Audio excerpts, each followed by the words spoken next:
Hey everyone, I wanted to jump on before the show starts and share a few things with you guys. First off, thank you so much for all your support with the launch. It's been a really crazy 6 weeks trying to get everything together, but it's all come together pretty nicely, I think. And that leads me to a couple small favors I'd like to ask you guys. First and foremost, please share our work. Episodes, Danny's articles, blogs I've written, all of it. Please share it with anyone you can. Civilians own the military as much as anyone who's raised the right hand, and they deserve to know the truth about our military. Our only goal is to educate anyone who will listen about the experiences we've had. Also, please share our work with other veterans. Ask your grandpa, uncle, mom, brother, or friend who served, doesn't really matter when or where they served, and ask them to listen to an episode. We want to tell all the stories we can, no matter who tells them or where they come from, and you all are helping us to do that. Next, if you haven't had a chance already, please drop us a review on iTunes. Let us know what you like about the podcast and what you don't like about it. iTunes reviews are very important to helping us find more listeners. Every single new listener really helps. Lastly, a couple days ago, I posted our first patron-only post. I'm going to start steadily adding more to our Patreon page. Some brand new bonus episodes that are not released to the public, access to regular episodes about 3 days early, patron-only writing from Danny and myself, and probably some other shit that I can't think of right now. To access these awesome extras, you have to be a contributor of ours on Patreon for at least $5 a month. That's it, folks. $5 a month, and you help Danny and I keep churning out the good stuff and get a boatload of awesome extras. So keep listening, keep emailing and commenting on our work, and above all, keep fighting. Thank you.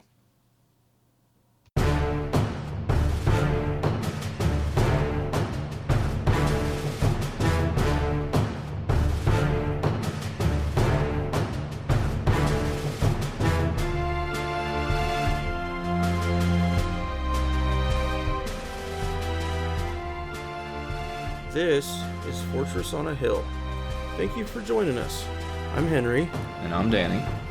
We're here to tear apart recent stories about our nation's armed forces and our veterans.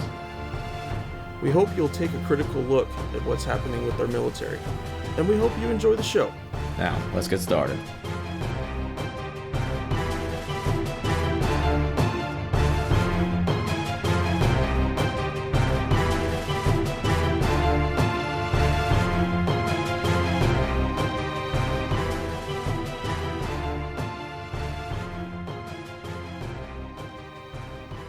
Hey, listeners, one of the things we're going to do in addition to these headlines is we're going to give you an idea of what we're reading, which outlets we're looking at, what outlets we trust, because, I didn't know what to read years ago. I was just flailing New York Times, whatever I could find. And sometimes it was good. And then sometimes it was not really what I was looking for. So my first piece today comes from the National Interest, which is a great website and magazine. Sometimes abbreviated to TNI. And the National Interest is really sort of a small c conservative. I know I'm a bit of a political liberal probably, but this is a small c conservative, maybe libertarian sort of outlet that really wants to focus on realism in U.S. foreign policy. By that, they mean prudence, sober strategy, and, weighing ends and means. So my article today is from Sam Heller, who's an excellent writer, who's also a fellow at the Beirut-based Century Foundation. And his article is called America in Search of an Un-Geneva for Syria. And the gist of this article, and I'm going to write a piece on this and probably be out next week, is that the United States has essentially committed itself to nation building in Syria. They're not going to say that because Trump ran on a non-nation building, kind of platform, but then again, so did George W. Bush. But what's happening is we've had the Secretary of State, we've had Secretary of Defense both come out and say, hey, the U.S. military is staying in Syria. One article said to counter Iran, and another one said until we get a suitable settlement at Geneva. Geneva, of course, is the peace talks trying to end the Syrian civil war. Well, that sounds great, except for one tiny problem.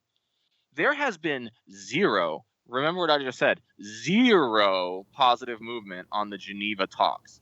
Assad isn't going anywhere. We may want him to step down. That may be our preferred solution. That may be Saudi Arabia's preferred solution. But the inconvenient fact is Assad has already won that civil war, essentially. He doesn't control the whole country yet, but he controls all the key centers, all the key cities, most of the key sort of highway infrastructure. And with his Russian backing and his Iranian backing, he's not going anywhere. And so if, as Secretary of State Tillerson says, we're going to stay on the ground until we get a suitable solution at the Geneva Conventions, I assume that means Assad agreeing to step down eventually. That's forever war, man. That is us signing up for another forever war. Now, we may want regime change in Syria.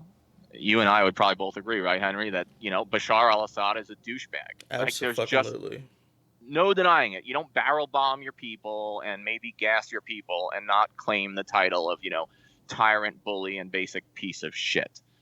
But there's a lot of assholes running a lot of countries in this world, and the U.S. military is a finite resource.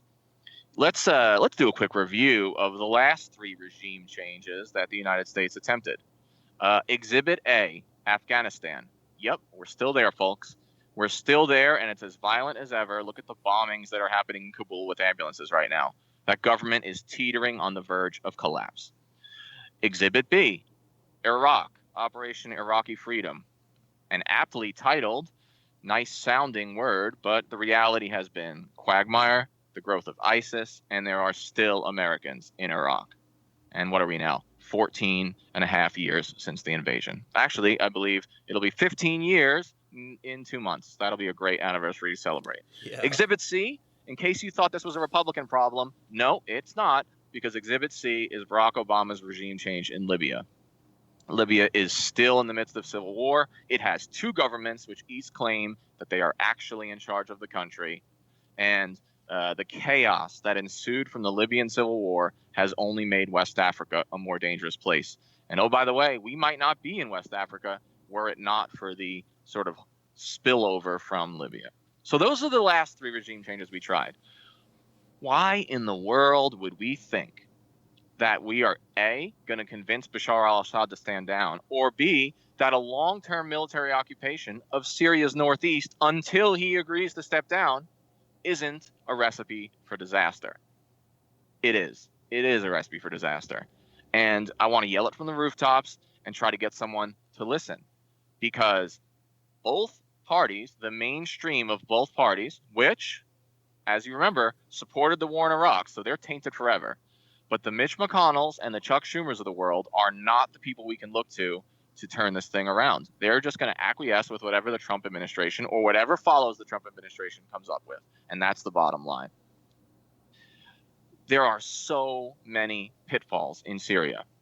Number one, we've got the United States Army and its Kurdish militias staring down the Russians along the Euphrates River. That's just waiting for some spark to catalyze a war. And that would be catastrophic. Then, to the northwest, we have the Turks.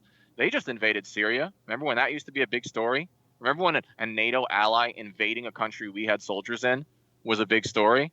No, not anymore. We're too busy worrying about tweets that the president does, notionally probably from the toilet, it seems like, at 2 a.m. Look, all I'm saying is not that the Kurds don't deserve our support. I think they are tragic people who deserve their own country. Not that I like Bashar al-Assad. I don't. But that there are too many pitfalls for a forever, perpetual U.S. occupation of Syria. And quite frankly, that's what I see in our future. Well, with Jim Mattis announcing that we're essentially back into a new Cold War with Russia, it makes perfect fucking ironic sense that we would be staring them down there in Syria where we are. Because that's all that we're going to... I mean, aside for, worst case scenario was what you just described. Something, soldiers on opposite lines of each other do something stupid happens and we start fighting. It's not impossible. It's very, very possible. Absolutely. But then secondary to that is we have the buildup. We have the new Cold War buildup. And so we're talking about missile defense. We're talking about armor because that's the only way we could possibly quote unquote counter the Russians is with armor. So it does. It's just endless quagmire. It just that's the new tune of the nation, folks. Endless fucking quagmire somewhere. If there isn't a quagmire, we're gonna create one. And it's We'll just find a way. It's the American way. We will find a way to fuck it up. yeah, it's just more of the expansion of the military industrial complex. And when you were talking about Libya, I was thinking just going over the whole Niger story so far. When I say Niger story, guys, I'm talking about 4 special forces troops that were killed there. But just like how all of that expanded down from Libya, and that there wasn't any consideration at the time by Obama about the fallout. Here's a guy who came in as president and accepted 2 wars, and then basically has from the presidential grave, so to speak, now started a third because he didn't learn the lessons of the first 2. Absolutely, and it's incredible because you're right. He ran on such a different platform. I think the guy is coarse and unsophisticated in his analysis, from what I can tell. But at least on the campaign trail, he seemed to promise something new in foreign policy. Yes, he did. He did. And that just. And I actually thought on a few of those issues, I'm not afraid to say, I thought he was onto something. Maybe our NATO allies should pull more of their weight. Maybe the Mideast is a big sinkhole. I mean, he had some ideas that made sense, in a rudimentary way, and yet he's playing by the same script that Hillary would have if she was president, and it's just really demoralizing. So, guys, I want to talk about something today called a sizzle reel. And for those of you who don't know, a sizzle reel is essentially a video or a bunch of photos that somebody has of it can be of their favorite things. But when it comes to veterans, when it comes to the military, our sizzle reels have a lot more of the color red. I can't count how many times during my time in service somebody offered to show me a video or a picture of something gross and disgusting. The dead people in Iraq, other kinds of explosions, big craters in the ground. The sky's the limit on what we would end up showing each other. And so recently it was in the news that a troop of ours, and I think based on the truck that he was driving in, he was a special forces of some kind. He fired a shotgun at the driver's side window of a passing truck. When we were in country, some guys used to call them jingle trucks, but they're just a little panel truck that you can carry a whole bunch of people in the back, or wood, or whatever else. But anyways, I don't think the round was a traditional round because it didn't go straight through the window. It just spider webbed right as it hit. But of course, it absolutely terrified the guy inside, thinking he was going to die.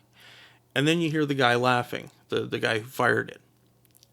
These are little windows into day-to-day life in combat. You have to understand this isn't out of the ordinary. Guys sharing pictures of dead guys is not out of the ordinary. The next part of it is the part that makes me much, much more angry. Just a couple days ago, it came out that a troop that was somehow connected to the guys that we lost in Niger was publicly sharing pictures of some of the deceased soldiers there on the battlefield.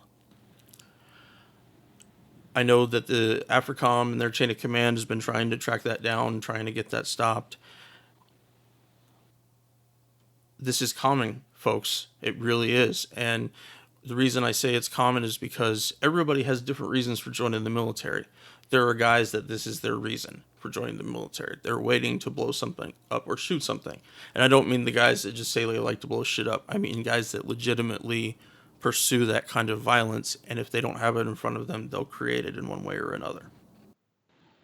It's really just disturbing what you're describing. And you were an NCO, and I was an officer, and I think we both have kind of probably figured out how to identify some of those guys.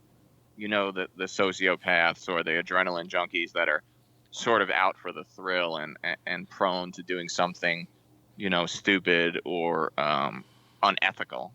And when you talk about like the SF guy and firing that shotgun, you just wonder, like, where's the leadership? Yep. And the sad thing is, in order to be in the special forces, the guy's got to be like at E6 probably, and so he should be a leader in and of himself. Obviously he's not acting like one, but then it makes you wonder, where is his team leader, who's a captain, or where is his section sergeant, who is probably an E8, right? The senior NCO in an A team, and then there's usually a warrant officer as well. So where is the leadership, and why are they not policing this kind of behavior? I think it just goes to that's where people are,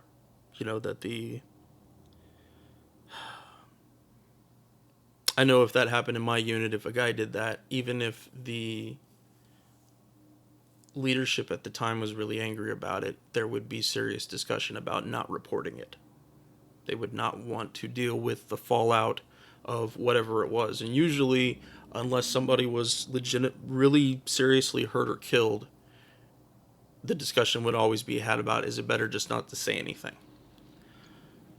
So right, just keep it in house, keep it quiet. Yeah, and I think right here what we're discussing, it really points to that crisis of leadership that the military is having, because there needs to be that serious discussion about, is this person right for what we're wanting them to do in the service?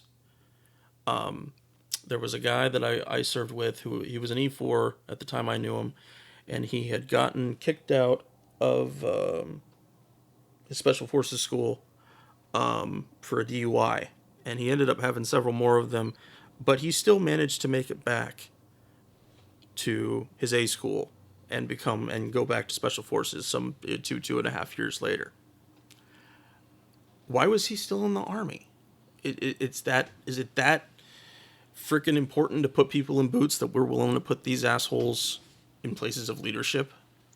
I mean, it's a great point, but at certain times, the military, especially the Army, has been hard up for recruits. Oh, yes. And we've like doubled the size of the special forces since 9/11. We've kind of quietly done that. Well, look, that doesn't necessarily increase the caliber of special forces. It just means more folks are coming in. If anything, it might dilute it. And these guys are supposed to be big boys. So they operate independently, 12-man teams, often hundreds of miles from the nearest conventional American unit. We trust these people to be the adults in the room. Yes. And it really upsets me, because you've heard the term strategic corporal, and the idea is that even a corporal or even a specialist or a sergeant can do something that has strategic ramifications. I mean, look at those idiots in the National Guard unit at Abu Ghraib. Yep. And I'm sure this resonates with you to a certain extent. They had strategic effects. They got American soldiers killed. Yep. They hurt the very credibility of our nation. Now, this special forces soldier firing the shotgun probably didn't have that kind of an effect. But I'll tell you what, when videos like that get out, the locals are going to be affected by it. Mm-hmm. It's going to color the way they view American troops, and it puts their brothers in harm's way. And that should be the one thing that even an immature soldier cares about. Sadly, that is often not the case. But you hope for good guys, and you try to do the best you can with what you get, I guess. Yeah, and that's just another leadership challenge, and part of the reason that so many corporate entities want military leaders is because they're used to dealing with those kinds of challenges and personnel issues, and there's something to be said for that. But there's also a lack of leadership that's displayed all too often, and it really does hurt us. It really does hurt the American cause and put the military in harm's way. So my next piece is from the American Conservative. Again, it's funny that I would choose two conservative outlets to highlight this week, given my own political proclivities, which probably aren't too transparent to the listeners. But the American Conservative is another great outlet. They want sort of a non-interventionist foreign policy, a bit of a more minimalist approach to foreign affairs and cost-benefit analysis of our operations. And so I really like this restrainer element that's at the American Conservative. Well, this author today is Andrew J. Bacevich. Colonel retired Bacevich is one of my favorite writers. He's written 5 or 6 books about American empire and the all-volunteer military and its shortfalls. And he wrote in the American Conservative this great article, and you could tell from the headline it was called "The Real News We Ignore at Our Peril." And obviously, he's playing on the whole idea of Trump and fake news, and how he says Russiagate is fake news, and all that. And what Basevich is saying here is, look, while we're focused on the minutia, on the circus that's unfolding in the White House, there is real news going on that's getting ignored. Me and you have talked about this a million times, whether it was Yemen or West Africa, Afghanistan. We constantly say this. Look, the media is not covering it. They don't act like we're at war. It doesn't get the attention it deserves. And we've been banging that drum for a while. Well, Basevich did a great job of it last week in the American Conservative. And the real news he's talking about is involves Afghanistan, okay, which I know we are just banging that drum over and over again every week, but I'm not going to stop until we really look at the strategy there. And he talks specifically about this report, like a report on basically foreign aid into Afghanistan. And they did a basic audit of, hundreds of billions of dollars of assistance, military and economic, to Afghanistan over the last number of years. And they figured out that of all the money that's been sent, more than half has gone to overhead costs rather than actual development on the ground. And enormous amounts of that money have just disappeared. Just disappeared. Hundreds of billions of US and other countries that are allied with us, taxpayers' money, have been wasted in Afghanistan. And it's not as though the outputs made it worth it, have they? Massive suicide bombings in the heart of Kabul this week. In the heart of Kabul, the center that's supposed to be secured. Not secured at all.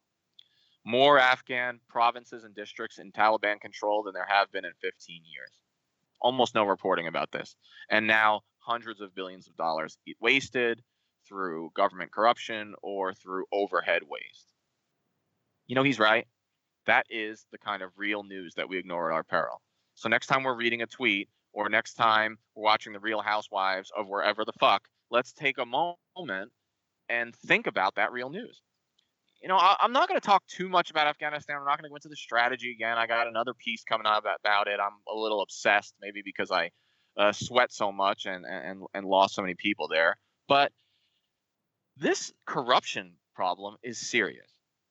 I was watching the Ken Burns Vietnam documentary, and we recently talked to Colonel retired Greg Daddis about Vietnam. And one of the things that sort of stands out is how illegitimate and corrupt. Really preferred a unified Vietnam and did not have a lot of respect for the government in Saigon. And what I'm afraid of is that we have the exact same situation unfolding in Afghanistan today. A friend and mentor of mine, who's now a brigadier general that will remain nameless, talked to me about the poppy palaces, that's what they call them in quotes, that many of the Afghan government officials he was partnered with would show him pictures of. Some of them were in Kabul, many of them were in Mumbai, in India. You see, the poppy palaces were fueled by either drug money from the poppy that was grown by these government officials, or the kickbacks they took from the drug dealers who often worked for the Taliban, or American aid money that they skimmed off the top. And the funniest thing, or the sickest thing, is these generals in the Afghan army, these government bureaucrats, they weren't even embarrassed or afraid. They were showing, at the time, a full bird colonel these photos. Look at this great mansion I built in Mumbai. Oh, really? How'd you afford that on a $40,000 a year salary, or probably less, And that's the kind of stuff that Basevich talks about in this article.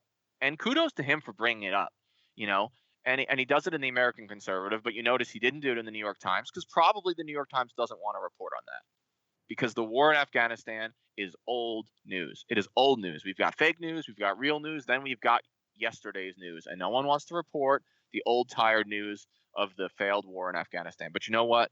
There's still 14,000 American soldiers there. President Trump indicated this week he may send another 1,000. They're still dying over there, even if it is in modest numbers. Every life counts. Every dollar spent counts. This is our tax money, and I'm just sick of it. And you know what? I think on this podcast and in our writings, you're going to see us kind of ringing the alarm bell about Afghanistan. I want to do some research more in depth into our contracting process. both, who's involved on this end, who are the people that we send to make those kind of contracts, and how do we learn more about them? It's not something that the process, like you said, of stuff missing from the news. We don't ever hear about that. Don't ever hear about the no bid contracts that end up going to a very specific contractor for reasons that don't seem very important, but it was enough to get a no bid contract where no one else gets a chance to have it. Absolutely. And one of the things I'm really glad you brought up contracting. Most people forget that if there's 14,000 American soldiers in Afghanistan, that means there's at least 14,000 contractors. Now, not all of them are Americans, but we're talking private military contractors. We're talking logistics and sustainment contractors. I mean, it's at least a 1-to-1. At certain times in the wars, it's been like a 2-to-1 ratio of contractors to soldiers because, one soldier requires so much sustainment just to stay on the front lines, and to just kind of keep the trains running. And maybe we'll do an episode on that, Henry, like about just contracting in the military. Maybe we can get like a former civil affairs officer on or something, just to talk about maybe to make us smart on the contracting process more than we are, and inform sort of the listeners about how does this work and what are the pitfalls, right? It's a great idea. It's a great idea. Yeah,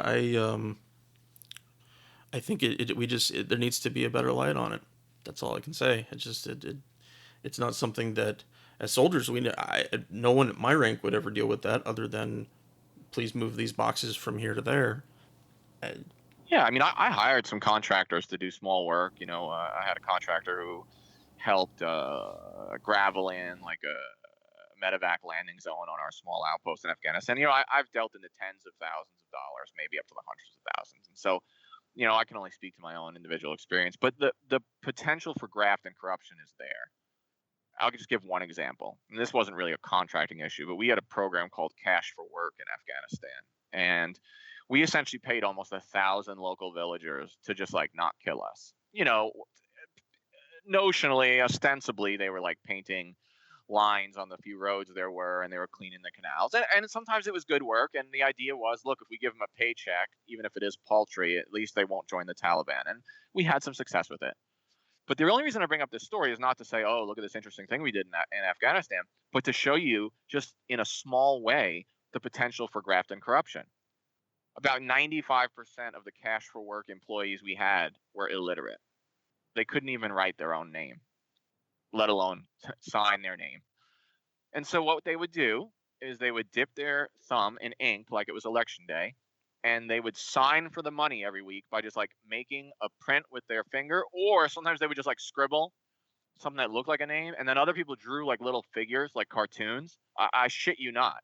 And we accepted it. We were like, yep, okay, fine. And then we gave them their money and went on. And we weren't stealing money, and I mean, I don't think they were directly stealing money, although I'm sure they still had to pay kickbacks to the Taliban. But think about it. If that's happening at the lower level with tens of thousands of dollars, what's going on at the heads of these ministries in Kabul when the numbers are millions and then billions of dollars? It's scary, and I think we do need to cast more light on it. Absolutely. Absolutely. All right, so last 2 episodes ago, episode 5.0, I covered a whole bunch of stuff about the VA. And I have a little bit more today, not nearly as long as that was, but this is about something called individual unemployability.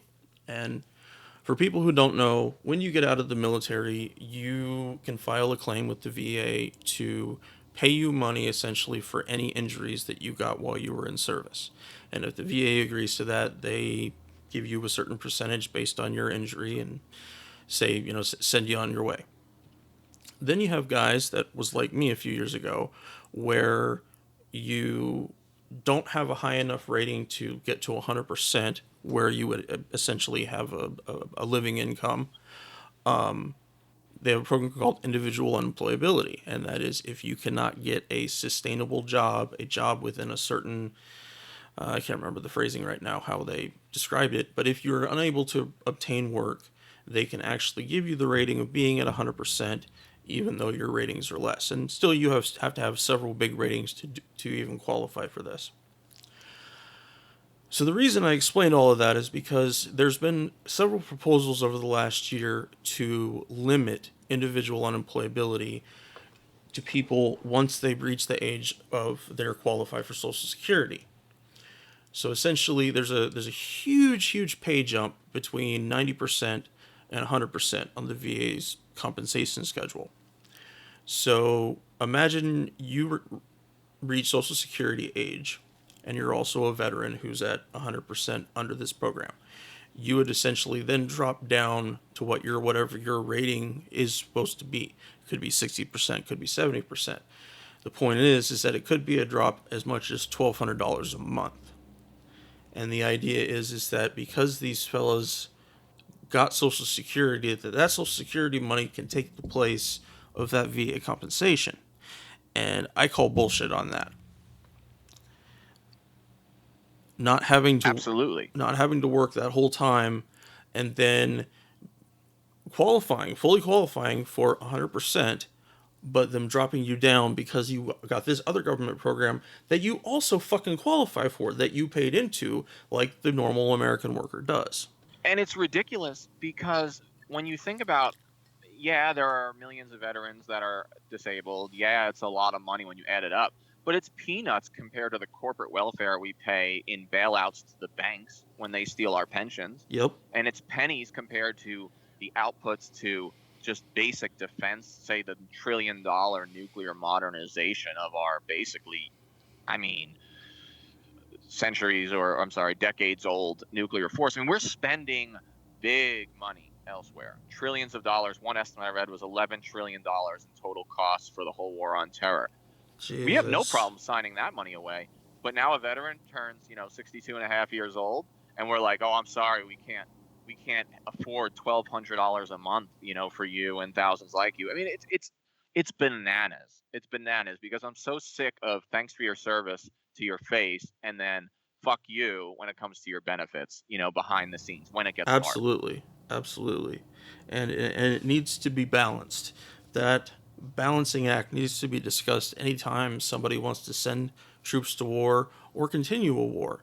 Do you actually weigh out both the human cost of life and the economic cost of life for these guys returning from warfare? Are we going to have an honest conversation about it before the first bullet flies? Granted, we're in an endless war right now, so that's kind of a lost concept, but that needs to be discussed every time. Because if you can't take care of the troops after they're done, after they're hurt and maimed and don't have lives anymore, don't send them to war in the first place. Absolutely. I mean, absolutely. When you think about, when you add up the cost of war, it's not just the bombs dropped and the transportation costs to get over there. You've got to say, I've heard estimates as much as 3 to 1, meaning $3 spent on VA benefits, for example, after the war to take care of our veterans for every dollar spent on the actual war. You've got to take that into account. That's the cost benefit analysis we need. Because if it's a marginal national security interest, maybe it's not worth sending 100,000 soldiers, Maybe it's not worth having in Iraq, what do we have, about 5,000 killed and about 50,000 wounded. Well, that's just the physical wounds. What are you going to do with a guy like me who's, got PTSD? What are you going to do about somebody suffering from crippling depression or, TBI, traumatic brain injury? Those don't often get counted in the wounded, but there's like 2 or 3 of those for every guy who takes shrapnel in his leg. Yep. And we're not counting them. We're not thinking about that when we look at the costs. And I'm glad you brought this story up because we got to keep talking about the VA. We got to keep talking about benefits for soldiers when the bullets stop flying, because it's a national tragedy when we try to pinch pennies with our veterans. Absolutely. And so one more little part, and this is a different part of a different story, but it's connected to episode 5.0 if you guys want to listen to it about the other VA things that were going on. The VA Secretary, David Shulkin, has now announced that the VA is not going to study marijuana for use in PTSD. They had a study lined up. They had the director of the study. She was gathering subjects. They were having difficulty getting their marijuana. And then they closed it down. and he's saying now they're just not going to study it. I've read a lot about how difficult it is for them to get the marijuana crops that are needed to do these kind of studies because it's a Schedule 1 substance. It has to be made by a particular farm, and under a particular set of restrictions. So not only are they're trying to curb opiates in whatever way they can, which is a good thing, but they're not allowing us this legitimate second option that veterans need and probably are already using, but should be legitimized.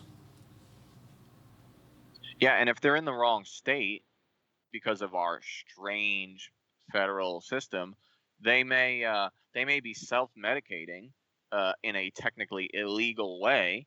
And you know what? It doesn't take a whole lot to get yourself a misdemeanor or even a felony conviction No, that no, it changes doesn't. your life forever, changes your employability forever, makes the life of that veteran all the worse. And what a waste when you really think about it. We'll tell a veteran, hey, if you want to drink yourself to death with scotch, that's fine, that's okay. Scotch is good. Oh, you're self-medicating with marijuana? Nope, we might have to fill a jail cell with you. You know, Uh, it's ludicrous. It's ludicrous, and we don't want to talk about it. We just want to accept it.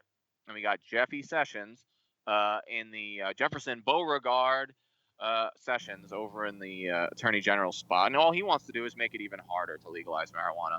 All he wants to do is increase federal penalties. Uh, it's it's mind blowing, and we need to keep highlighting it. We need to keep highlighting the inconsistency in this kind of a decision when it comes to Yes. the VA and when it comes to the government more generally. And I get that there's a lot of obstacles for them to study it, but for the highest some of the highest government officials in our land to say these are obstacles we can't overcome, you're you're just punching yourself in the nuts essentially. They can do it. It just takes time, and they have to cut up whatever red tape. Is the red tape worth it or not? And that's where I'm at. Is it it should be worth it to us. All right, so for my last headline today, I got another Nick Turse piece. This one is from Tom Dispatch, but it was cross-posted on like The Nation and the Huffington Post and a whole bunch of other outlets, Salon. But Tom Dispatch is an awesome place to read, an awesome place to follow. I don't just say that because I've been writing there for a year now, but beyond myself, there are just so many even just better writers and thinkers. Tom Dispatch is probably on the left end of the spectrum, although he would consider himself non-political. So whereas my first two outlets, which were the American Conservative and the National Interest that I recommended, they were sort of on the small C right conservative side. This is a little bit more on the left. But the article that I want to talk about is called "Special Ops at War," and I really like the subtitle, which was "From Afghanistan to Somalia, Special Ops achieve less with more." Achieve less with more. You know, that headline is specifically about the special forces, but I think it could just as easily be said about the U.S. military in general. For 17 years now, nearly 17 years, the U.S. military has achieved much less than we hoped, with much more than we ever thought we'd have to commit.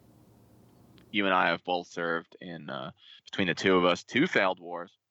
I would argue that we have another one kicking off in Syria, Yep. as I talked about in an earlier headline, to say nothing of West Africa, Yemen, Somalia, and East Africa.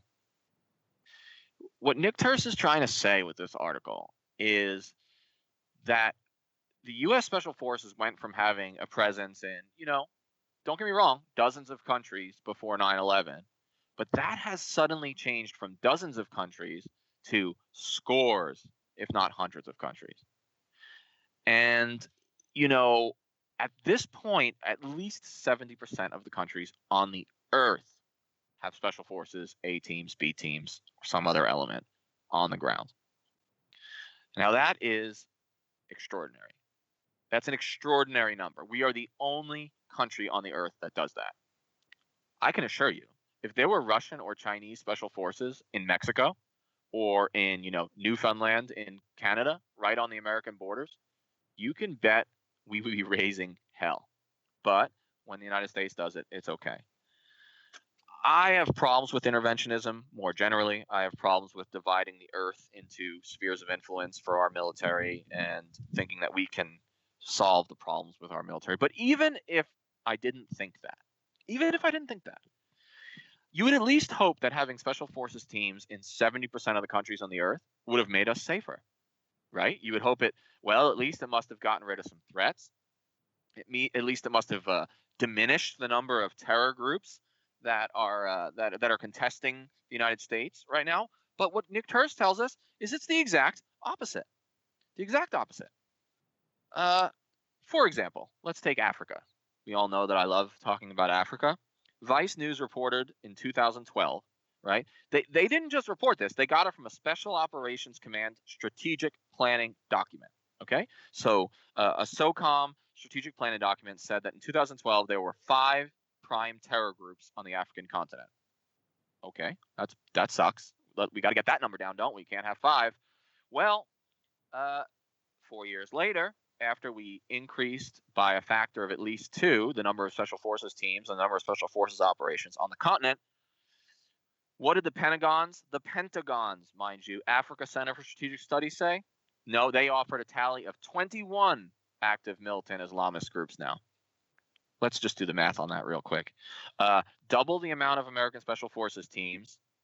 Instead of decreasing the number of terror groups on the continent, we increased them by a factor of 4.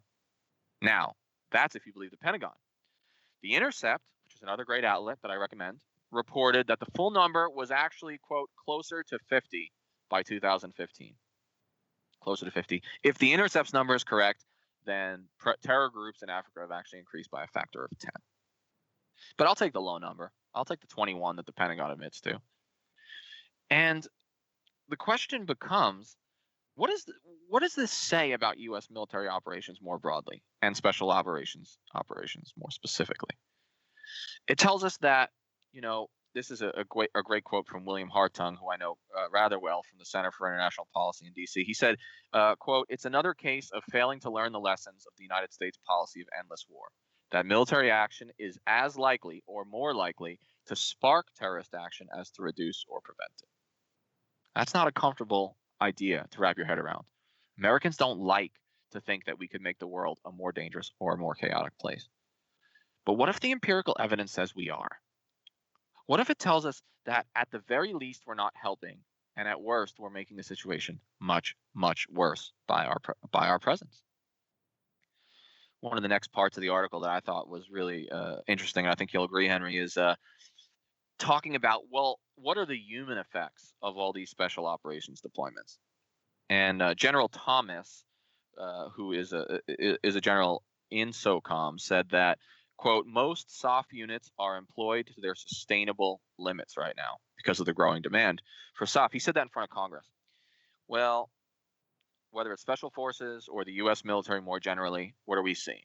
Increased depression rates, increased divorce rates, increased suicide rates, more training accidents. When you stress a force past its reasonable, sustainable limit, this is what's going to happen. It's not a sustainable solution. So let's review. Increased U.S. military presence around the world appears to be only increasing the number of terrorist threat groups, and it's breaking the army itself. It's hurting soldiers. So that's why Nick Turse's article says special operations achieves, quote, less with more. Think about that for a second. Less with more. It's disturbing. But fear not, there are people out there with solutions. In fact, there's one Democrat and one Republican senator who each have their own solution. Jack Reed, who is a West Pointer. I met him when I was a cadet. I have a lot of respect for the guy. He's the ranking Democrat on the Senate Armed Services Committee. But this is where I disagree with him. He says that the solution is to, quote, increase numbers and resources for special forces. Well, wait a second. Correct me if I'm wrong. We've already increased the size of special forces by a factor of 2 since 9/11. They're not going to be all that special if we keep increasing them. I mean, what makes them special is that they are a small elite group. And this implies that there are just recruits just lining up to join the military. Well, we know that's not necessarily the case. They're, just barely making their recruiting numbers now. The all-volunteer force has just limits by the very nature of being an all-volunteer force. So the idea that we could just increase numbers and just take them out of the blue and just create more special forces, that's bothersome. And it doesn't sound like a sustainable solution. Well, let's see what the Republicans have for us, mainstream Republicans. Senator Joni Ernst, Republican, she said, yeah, maybe we have to increase the number of special forces, but actually, she prefers to farm out some of special forces operations to other forces. And this is like the SFABs we talked about in one of our previous episodes. So, well, we can't just like make more special forces, so we'll soffify the army, right? The What? soffification of the army. We'll take more soldiers that are in the conventional force and make them similar to special forces. We'll give them special forces missions. Secretary of Defense Mattis has already indicated that such moves are planned. Turning over operations to capable indigenous forces or to capable conventional U.S. forces seems the more sustainable solution. This is according to Senator Joni Ernst. Wow. I don't even know what to say about that. So we're going to make the special forces not special anymore because we're just going to recruit more and more and more of them until they're not special, or we're going to turn their jobs over to conventional forces and expect that special, conventional guys like you and I can do it just as well as the highly trained special forces. It's crazy talk. Because as I've already told you, point number one, let's review. More special forces operations on continents like Africa and Southwest Asia have only increased the number of terror groups. And two, the over-deployment of these units has taken them past their sustainable limit and caused increases in suicide and divorce rates and basically breaking the force. And now the only solutions, you notice that no one, either on the Democratic or Republican side, came up with what seems like a rational solution to me. Nobody said, let's do less. Nobody said, well, maybe this isn't working. Maybe we should just tone down the number of operations and limit our deployments overseas. No, we don't. No, we can't even think about that. What we have to do is either increase the number of special forces or turn the rest of the army into little special forces guys. We'll call them special forces light. The soffification of the army. It's crazy. It's unsustainable and it's crazy. I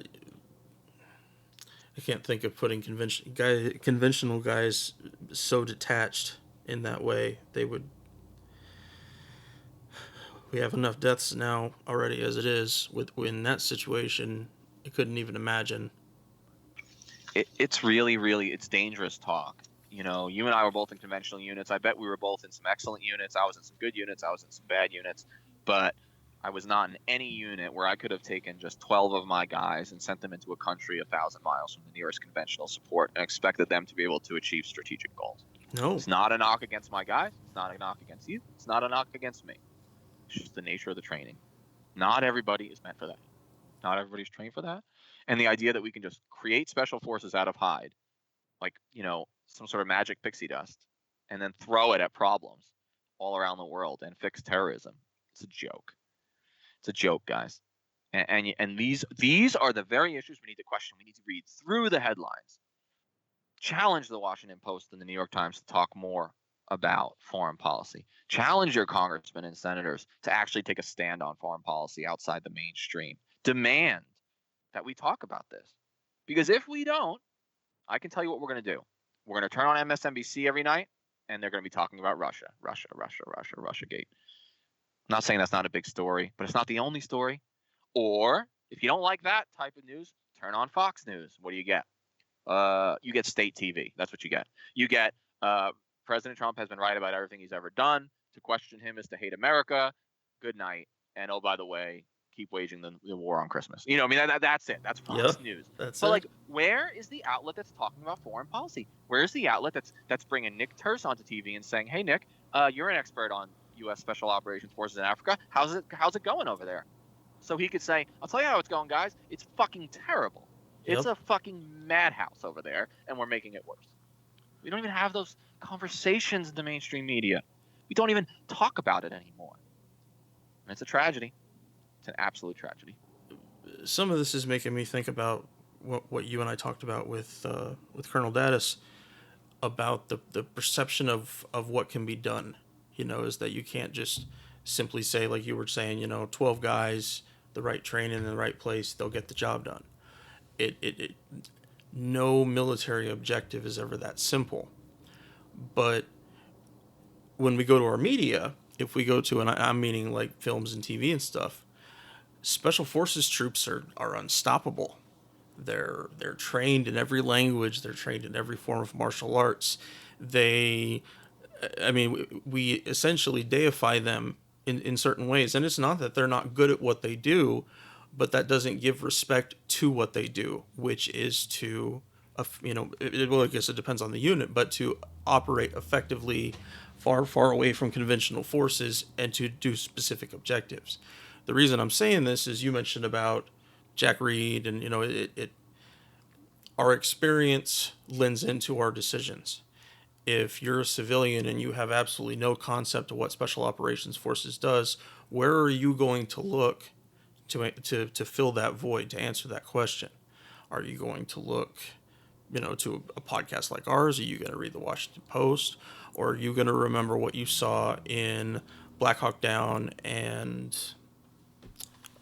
crap? I'm blanking on some of the other ones right now, but The other ones, yeah, Hurt Locker, Hurt right? Locker. Yes, that was the other one I was thinking of. And it's not that there's not, slabs of truth or little tiny slices of truth in some of these films, but they don't add adequate credence to what it is actually like to be there. It doesn't present the boredom of combat. Most people don't ever hear about how boring combat is most of the time.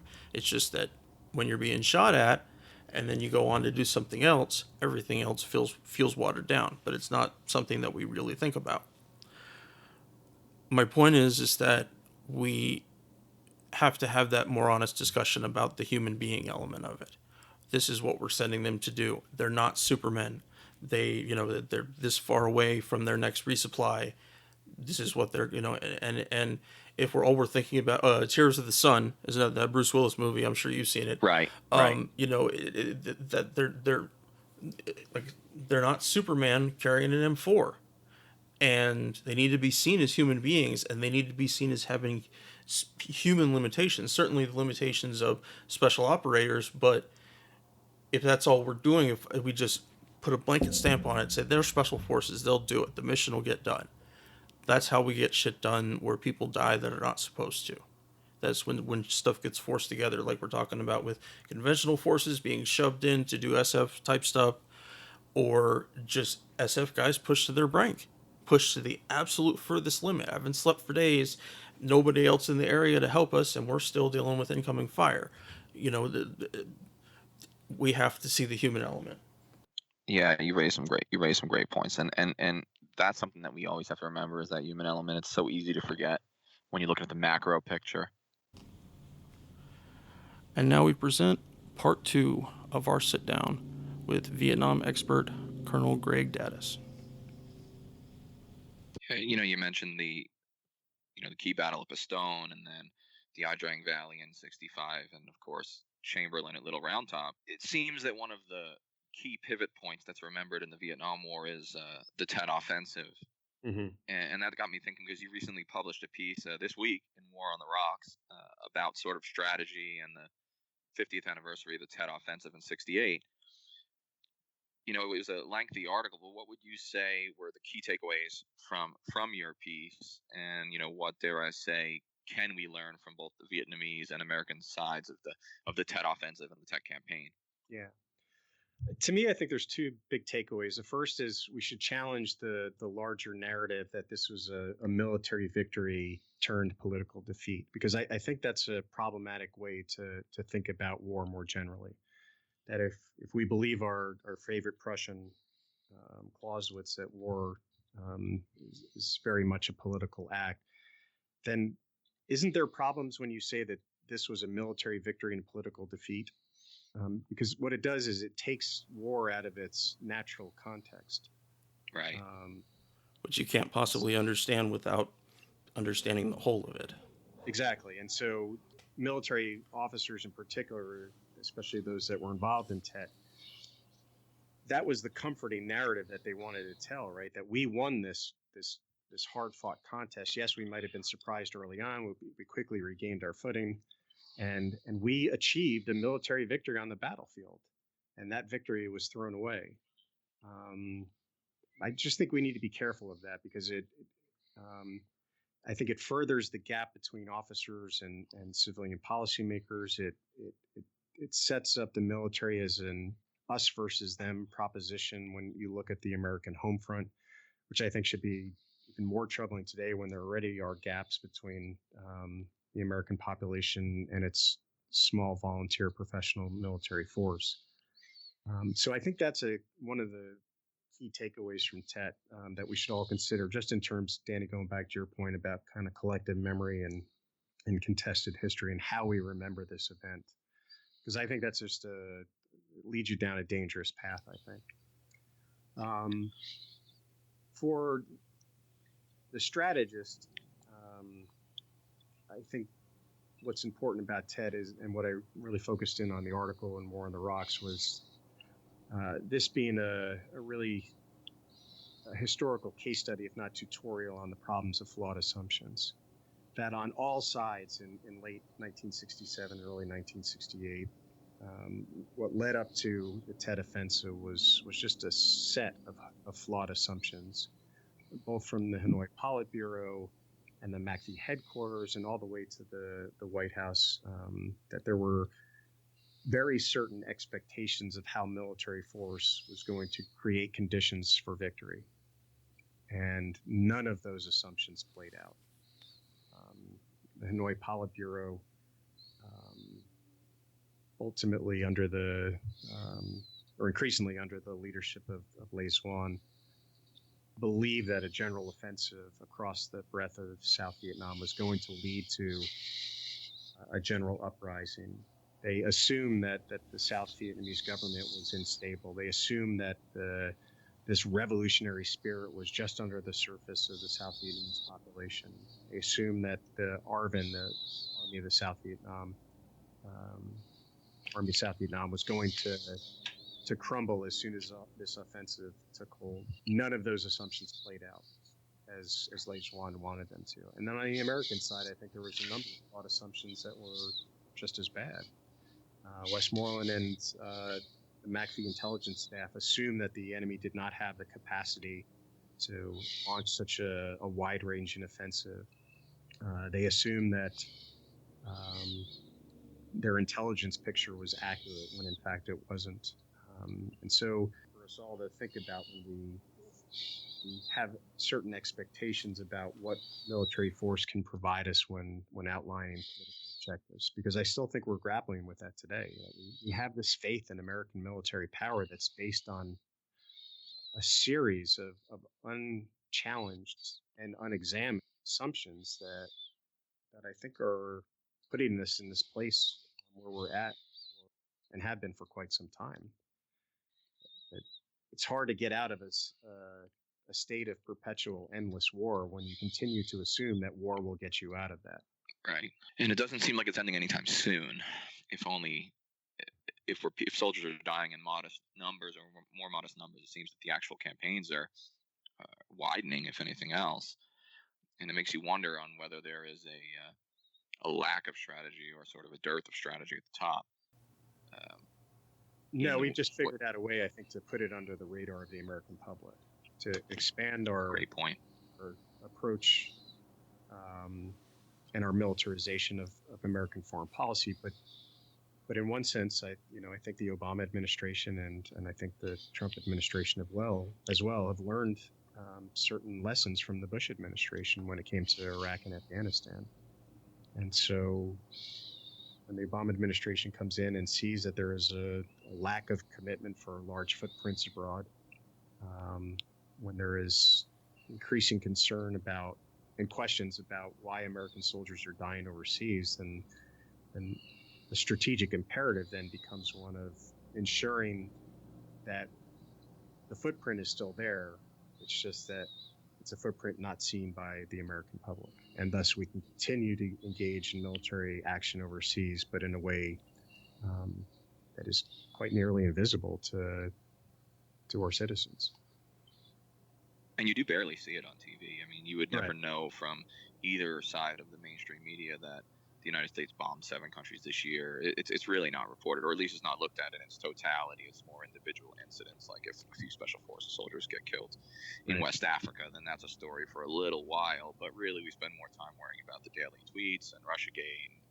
So you absolutely bring up a great point about keeping this under the radar. Yeah, and I think the hard part is to try and get Americans who traditionally have been more worried about domestic issues, day-to-day issues that affect their lives, and generate enough interest where they're willing to learn enough about these campaigns where they can challenge the assumptions on which they're based.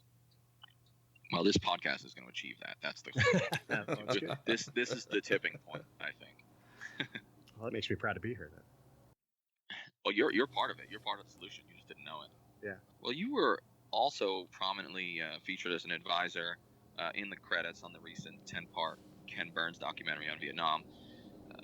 Took me about a month and a half, but I finally finished and really enjoyed the series, and I think my wife even tolerated it. I found it pretty instructive. Yeah, it's a rough one. Yeah. That said, I've read a number of articles, really on both sides, if you want to say there are sides. Politically, I suppose they come from generally the far left and far right of the spectrum, deeply criticizing the Ken Burns documentary. And, as such a prominent advisor on the piece, I was wondering, why you think that is. I think you've covered some of this territory. Why is this generating such criticism, such passion, and then your overall impression of the final product, and whether you think those criticisms are fair? I've gotten certainly quite a bit of email traffic on this. I think it goes back to the point I made earlier about this collective memory of Vietnam being so contested. And in part, it's still such a visceral experience for many Americans. So as an example, after the documentary, the final episode aired, I was invited to a panel in Washington, D.C., where Bob Sorley was on the panel. And, Bob was a major in a unit in Vietnam, had served on the MACV staff, is still very angry, I think, about the outcome, and believes that we had abandoned our South Vietnamese ally, and is very emotional about that abandonment. But as he was sitting on the panel and giving his remarks, at one point he paused and then said, "It's quite obvious," and I'm paraphrasing as closely as I can here, "it's quite obvious that Ken Burns doesn't love America very much." Wow. And so I think that's why you see so much emotion with this documentary. And in large part, I think it was the objective of both Ken Burns and Lynn Novak, the co-director, to achieve that the byline of the film is "There is no single truth in war." And so what I saw with Ken and Lynn and the entire Florentine Films crew was this immense commitment to showing multiple competing voices, right? That I'm going to get the young Marine that was proud of his service. I'm going to get another Marine who joined the Vietnam Veterans Against the War. I'm going to get mothers that lost their sons, and anti-war activists, and Vietnamese voices from the North and the South, communist and non-communist. And I think when you put all those voices into one collective whole, you are going to get the reaction that you got. I think some of the critique is, and I was quite amazed by this, and part of it really speaks to the challenges, I think, of documentarians is, when I first heard that this documentary was going to be 18 hours, I thought, oh my God, this is, they're going to get everything in here. When in fact, 18 hours was nothing. That they still had to engage in a sort of reduction themselves because, just explaining French colonialism, which led to the French Indochinese War and the Indochinese Communist movement and issues of Vietnamese nationalism. And then you get into decisions about America entering the war, which lead to decisions about American strategy that have to be put in place within the larger Cold War construct, and issues of presidential leadership from Truman to Kennedy and Nixon and Johnson, dealing with non-military aspects like pacification, It's almost dizzying the amount of information that you've got to try and pack in here. So I think that's where a lot of the criticism comes from. I mean, being an advisor, I still think that the version of American strategy that they tell is a bit too simplistic and too focused on military action. I know other scholars have said the same about the French Indo-Chinese piece of it. But to me, there's value in this documentary because it can be an excellent starting point for future exploration of war, to generate some interest, to hopefully have folks that are on opposite ends of the spectrum be able to have a conversation about this war with hopefully a bit more empathy. And to me, that's I think the greatest value of this documentary is that if you can view it and watch somebody with whom you disagree and have empathy for their argument and try and understand their argument, perhaps it'll get us a little bit closer to doing what we so desperately need in this country, which is having conversations with others that we don't necessarily agree with in terms of their politics or viewpoints or whatever. And that is increasingly difficult. If I can find a way to talk politics with my father, then I'll consider that a victory for America. Right. I'm not certain it's going to happen anytime soon. Now, your points about why the documentary, garnered such passionate criticism and also praise fairly, I think, is really interesting. Yeah. And I've recently published a piece, hint, listeners, called "Wrong on Nam, Wrong on Terror" that you actually previously read and gave me some input on. And what I'm trying to do there is, derive some connection between the books and the conclusions of a lot of senior military officers regarding Vietnam. A lot of these guys are fans of Sorley, as he talked about, Summers' book. I definitely recognize as a historian, and I have to say this because you used to be the boss and you'd kill me if I went to a simple linear lessons learned argument. But what would you tell a lay student or a military officer that they could take from the Vietnam experience and its similarities and differences from the war on terror, if not what to think, sort of maybe how to think about war? Well, I think that's it. I think it's the larger question is just that. It's a question of what question should I ask and how should I explore the past? And as we talked about numerous times back at West Point, that history is not about lessons. And this was Jen Kiesling, who's one of the professors there, used to harp on this all the time, that there's a slight but important difference between lessons and perspective. And the problem with lessons is I think especially in an organization like the U.S. Army, it leads you to checklists, right? We like to read David Galula's book on counterinsurgency because he's got an 8-step process for how to win in an insurgency, against an insurgency. That's not the value of studying Vietnam, I don't think. I think it's much better to try and look back on this moment in time and see where we can gain perspective on what questions to ask and how to ask them. And I'm trying not to use it as a cop-out, but I think it's important. If you had to pin me down, I think I would go back to a very thin volume written by Arthur Schlesinger in early 1967 called The Bitter Heritage. And the subtitle of the book, I think, is actually really important, and it's called Vietnam and American Democracy. And in a chapter in the book, Schlesinger has the 5th chapter, The Roots of Our Trouble. And he asks this question, how have we managed to imprison ourselves in this series of dilemmas? So he's basically asking, how did we get here in Vietnam? And his answer is I think, pretty profound and one that still gives us a lot of cause for thought today. He says, one reason is a resurgence of old illusions, the illusion of American omnipotence and the illusion of American omniscience.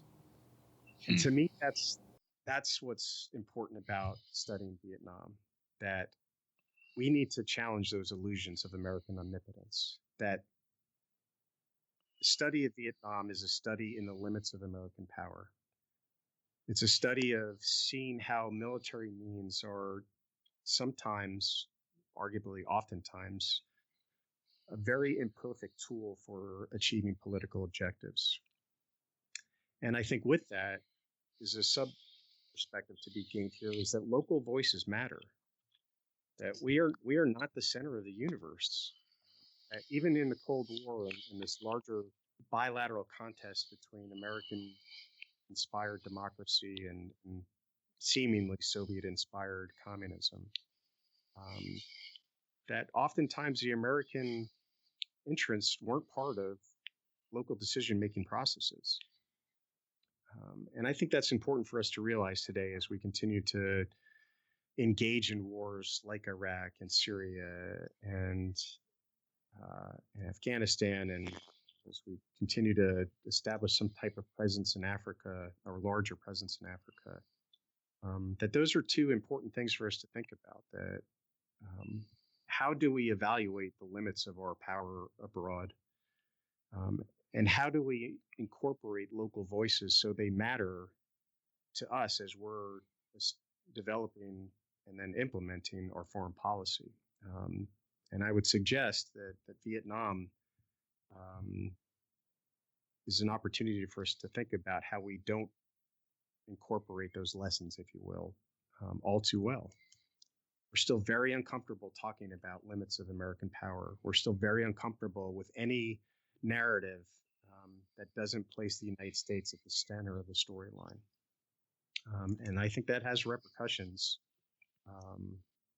culturally here at home. I think it has repercussions clearly with our foreign policy. And I think it leads to a militarization of our foreign policy when we continue to rely on that military tool to achieve our foreign policy objectives. Really a great point. And we're both fans of Andrew Bacevich's book, The Limits of Power, which is, I know you used to assign, I believe, in one of your classes on the Cold War. And I like your answer there because you don't talk about tactics that we can apply, and you don't talk about necessarily even operational art that we can apply from Vietnam directly to Iraq, and you avoid those checklists, but instead bring up a larger point, really, which is the limits of American power. You know, we've taken up a decent amount of your time here, but I just thought of, Henry, do you have anything else before I ask one last question? The last thing I was going to ask about is going back to the documentary a little bit. Daniel Ellsberg was not asked or invited to participate in the documentary, and I was wondering what you thought about that, Greg. I didn't know he wasn't asked, which is interesting. And clearly, I think Ellsberg is an important part of the storyline, not just in his role with the Pentagon Papers, but also as a RAND analyst and as a former serving Marine soldier. And that, I think, continues to be an important conversation that we should have in terms of looking back at this moment, especially with the Pentagon Papers. And I haven't seen the movie yet, The Post. But to consider differences between patriotism and what might be considered treasonous behavior, sharing what are secrets or state secrets. So I didn't realize that he hadn't been invited.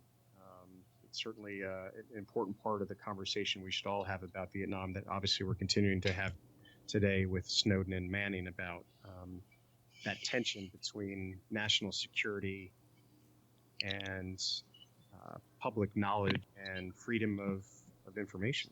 I think that going back to the looking at the whole picture and not just going for simplistic lessons, I think that it's important to talk about I wouldn't say the demographics of who usually become soldiers, but about the lessons that we bring in. And there's been tons of stuff in the news about our country's apathy towards history, and especially learning history when we're younger. Where could a person go to find, other than the Tom Dispatch and stuff, but something simple enough to understand? That's what people want, is they want simplicity. If it doesn't make sense to me the first time you explain it to me, I don't want to know about it. And trying to take those Right. harder steps into the discussion about warfare, and that it can't be a one-dimensional discussion.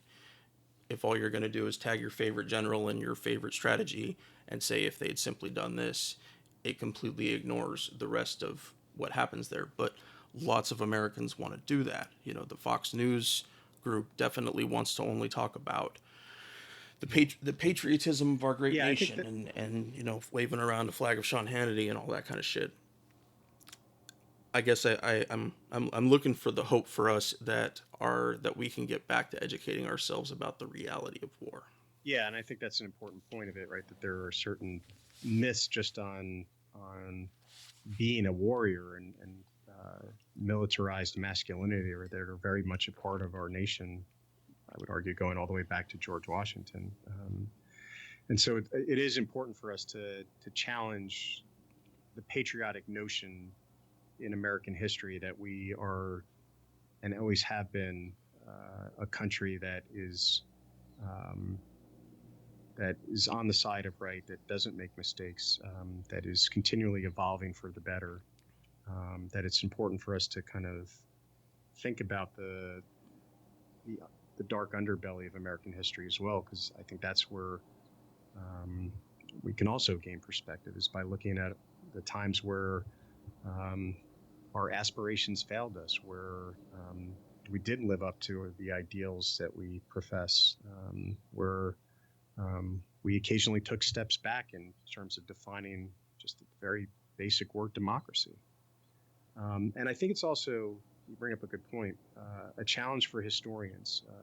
I still remember Russell Weigeley telling our graduate seminar class that historians that are so opaque in their writing and just simply write for other historians, that they're not doing a public service. That for history to be valuable, it has to be consumed by the public. It has to be consumed by more than just other historians. And so I think you're right, that historians have to do the hard work of basing their argument in evidence, of challenging certain narratives and patriotic approaches to history.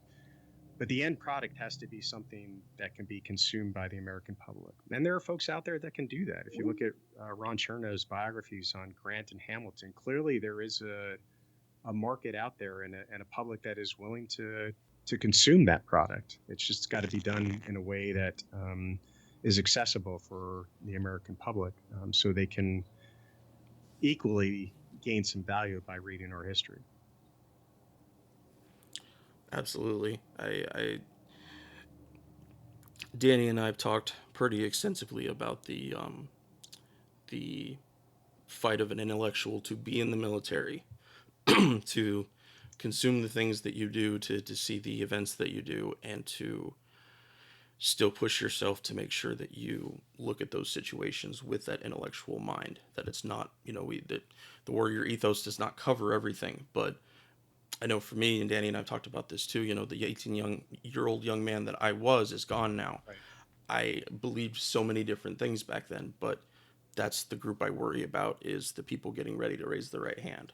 Yeah, and I think that the key is for officers then in all branches of service to challenge that sense of anti-intellectualism that's not only in the armed forces but also in American society, to allow that young 18-year-old to prove himself or herself as a soldier or Marine, or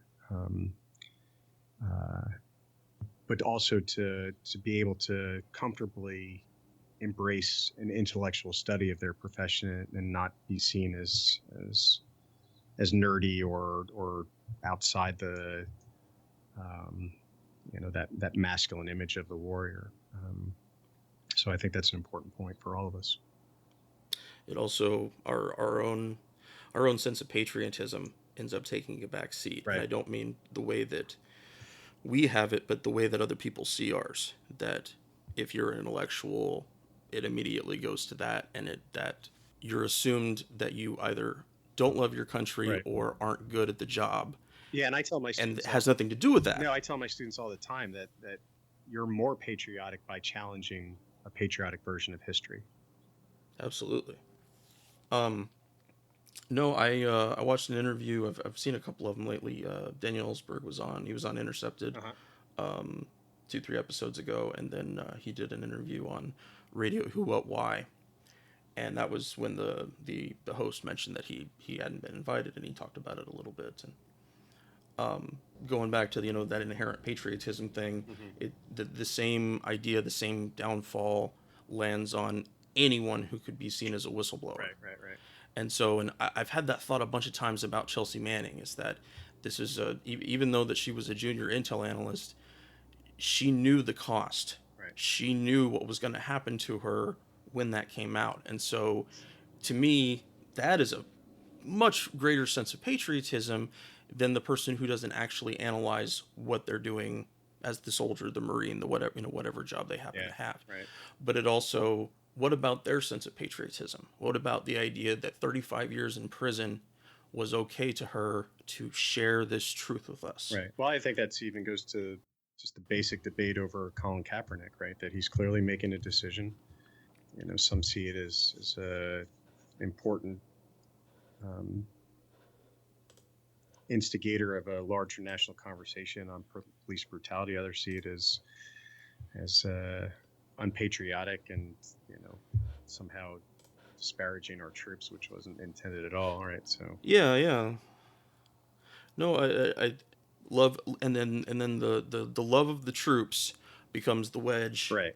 that we use to say that, to say, well, you don't agree with the war, well, you don't love the troops. Right. And same with the Kaepernick thing, and that people do understand the national anthem's symbolic, right? We're not actually standing there praising some literal person, and to see the ignorance that people attach to that, it's really disappointing. None of the major Trump players that are National Security Council wise ever saw any action in Vietnam, and I think that there's a